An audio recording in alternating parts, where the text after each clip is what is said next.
काला साया। यूं तो बनारस घाट अपनी खूबसूरती के लिए बहुत प्रचलित है, पर घाट के किनारे कई राज लिए बैठे हैं। ये कहानी शुरू होती है बनारस के घाट के पास बने ममता निवास से, जहाँ प्रिया लाल जोड़े में ममता के घर उसकी बहू बनकर आती है। आओ आओ बहू, घर को अपने पैरों से पवित्र करो। ममता घर की दहलीज पार कर ही रही होती है कि अचानक एक बहुत गंदी सी बास पूरे घर में फैल जाती है।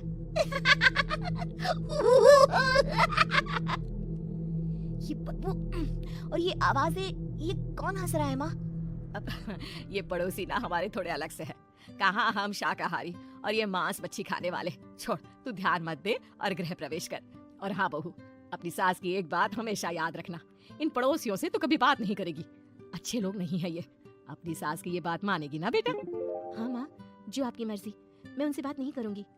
अगले दिन प्रिया अपनी पहली रसोई बनाने रसोई घर में जाती है।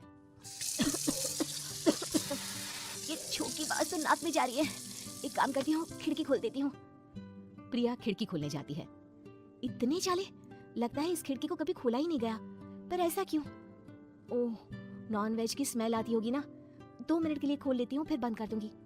प्रिया खिड़की खोलती है। खिड़की खोलते ही उसकी नजर सामने वाले घर की खिड़की पर पड़ती है, जहाँ एक लड़की खड़ी होती है। हाथों में मेहंदी, लाल रंग की साड़ी, बिल्कुल सजी धजी, मानो प्रिया की तरह ही वो भी नई नवेली बहू हो। वो प्रिया को देखकर मुस्कुराती है।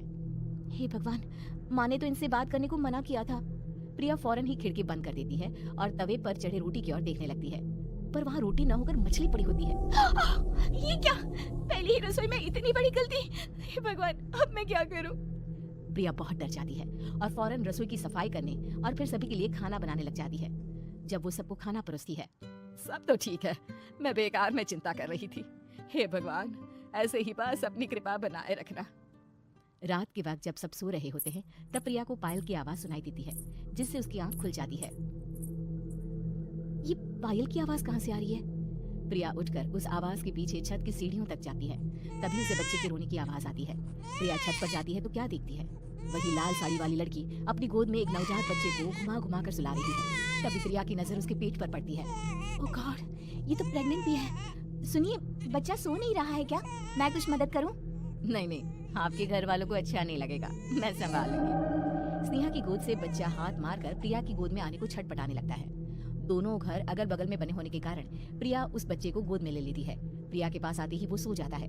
बच्चे का वो स्पर्श रात भर प्रिया भूल नहीं पाती और अगली सुबह वो छत पर कपड़े सुखा रही होती है। तभी उसे एक औरत इशारा करके बुलाती है। स्नेहा कह रही थी बाबू तुम्हारी गोद में आते ही सो गया। मैं गौरी, स्नेहा की माँ हूँ। बहू, घर आना, बाबू को खिला भी लेना।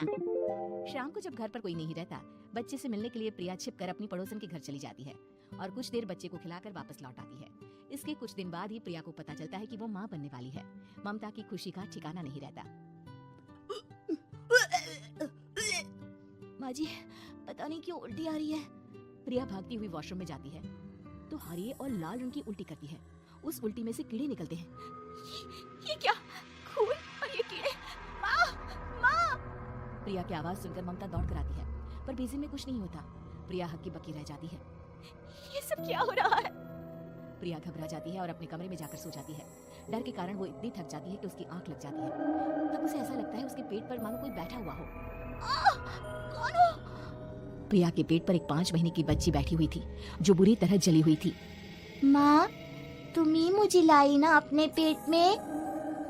मैं तुम्हारी माँ नहीं हूँ। कौन हो तुम? माँ, देखो मैं जल गई बुरी तरह से। 6 महीने पेट में रहने को भी मुझे नहीं मिला। सहला दो ना माँ। बचाओ, बचाओ, माँ! ममता दौड़कर कमरे में आती है। प्रिया की बातें सुनकर वो सब समझ जाती है। तू कहीं बगल वाले घर में तो नहीं जाकर आई ना बहू? मुझे माफ कर दो, मैं गई थी माँ। उस घर में सब मरे हुए हैं बहू। कई साल पहले स्नेहा उस घर में बहू बनकर आई थी। कुछ ही दिन में वो एक बच्चे को जन्म देने वाली थी। पूरा घर बच्चे के आने की खुशी में खोया था कि एक दिन अचानक उस घर में आग लग गई। सब बुरी तरह जलकर मर गए। गौरी आज भी दादी बनने का इंतजार कर रही है और इसीलिए स्नेहा ने अपना अजन्मा बच्चा तुम्हारी कोख में डाल दिया। ममता ये कह रही होती है कि पीछे से उसके पैरों को एक बच्चा पकड़ लेता है। दादी, दादी। माँ, स्नेहा की गोद में यही बच्चा था। ये बच्चा कौन है फिर? तेरी मौत है। तेरी भी दादी। जिस चीज का ममता को डर था वही हो गया। ममता निवास के ऊपर मौत ने चादर बिछा दी थी। प्रिया का पेट ऐसे बढ़ जाता है मानो 9 महीने का हो। 2 हाथ उसके पेट से बाहर निकलते हैं। बहू, संतोष को फोन कर, किसी पंडित जी को बुला बहू। प्रिया का पति भागता हुआ घर आता है। ये तो होना ही था माँ। तेरा बाप तेरे सामने आ गया तो तू सह नहीं पा रही है। स्नेहा घर में आग लगी नहीं थी, माँ ने लगाई थी, प्रॉपर्टी की लालच में। और वो बच्चा मेरी पहली पत्नी का बच्चा है, मेरा बेटा, जो कि उस आग की चपेट का शिकार हो गया था। मैंने तुमसे ये सब माँ के कहने पर छुपाया था। मुझे माफ कर दो प्रिया।